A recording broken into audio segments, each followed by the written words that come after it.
Emily sat at the corner of the table draped in white linen, her heartbeat louder than the clinking of crystal glasses surrounding her. For what felt like the 100th time that night, her eyes dropped to the old purse resting on her lap. Inside were 5 wrinkled dollar bills, her entire budget for this evening. It was all she could manage after juggling shifts at the diner and barely scraping enough together to cover rent for her cramped studio apartment. The ceiling leaked whenever it rained, and the heater wheezed like an old man in winter, but it was still her haven. She had fought to keep that roof over her head after losing her parents, inheriting nothing but debt and a sorrow too heavy for someone her age. Tonight, she wasn't supposed to think about any of that. Tonight, she was expected to smile, look presentable, and maybe, if luck allowed, believe her co-worker's promise that this blind date could change her life. But as she sat nervously twisting the napkin in her lap, shame weighed on her shoulders.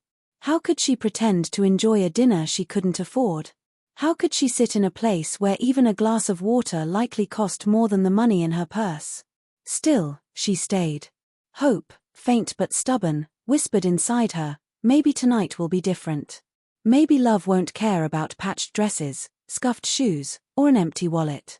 Emily had taken care to press her cream-colored dress earlier, smoothing the tiny repair at the hem until it was barely noticeable. She paired it with her worn flats, polished until they faintly caught the candlelight. She owned no fine jewelry and wore only a touch of makeup, yet her natural beauty shone through the soft cascade of blonde curls, the clear blue eyes carrying both innocence and quiet sorrow. Eyes that could stop someone in their tracks, if only they cared enough to truly see. But the man she was waiting for hadn't arrived yet. Each tick of the gilded clock on the restaurant wall deepened her anxiety. All around her, couples exchanged quiet laughter, their glasses of wine glowing like jewels in the low light. Waiters drifted between tables, balancing plates that looked more like art than food. Emily's stomach tightened with hunger she hadn't eaten since morning, stretching what little food she had left at home. But along with the hunger came humiliation, because she knew she couldn't order anything beyond a simple glass of water without giving herself away. So she sat silently, staring into the flickering flame before her, until at last her date appeared. He entered with a smug air, tall and immaculately dressed, a smirk curving his mouth as though the world belonged to him. His gaze swept over her in one dismissive glance, brows lifting in quiet judgment before he slid into the chair opposite her. Without greeting her, he snapped his fingers for the waiter, ordering an expensive bottle of wine. Emily's heart dropped. Already she knew this wasn't the man she had hoped for.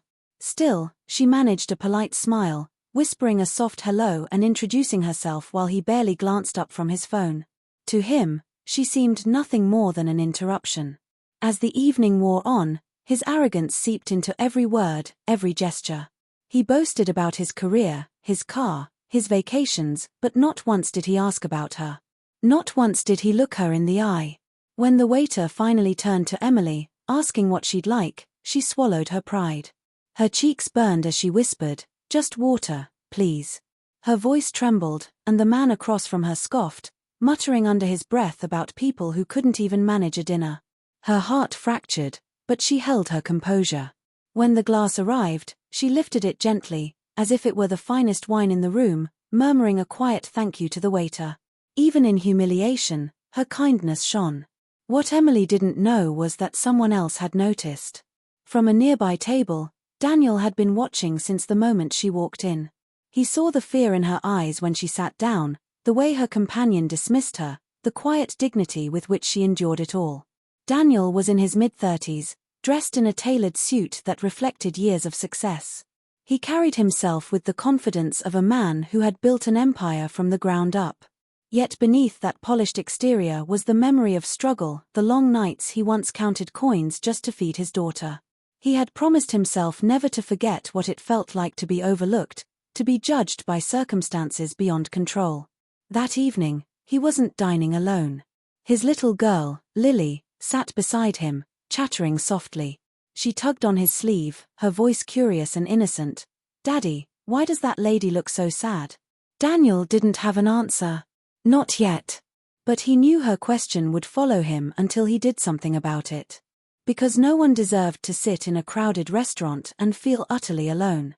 No one deserved to believe that $5 crumpled made them unworthy of love.